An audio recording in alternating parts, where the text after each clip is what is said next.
ቅዱስ ገብርኤል ሰው እርዳ ሲሉት ደስ ይለዋል። ደስ እያለው ነው የሚመጣው። እውነቴን ነው የምነግራችሁ። ደስ እያለው ይቀርብ። ደግሞ ደስታ ታድሎታል።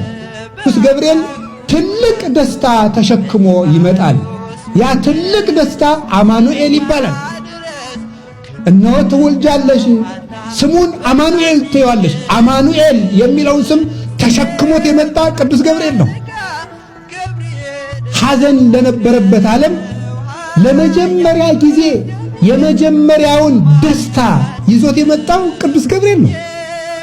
ለምኑትም አምላክን ደስታ ያሰማቸዋል።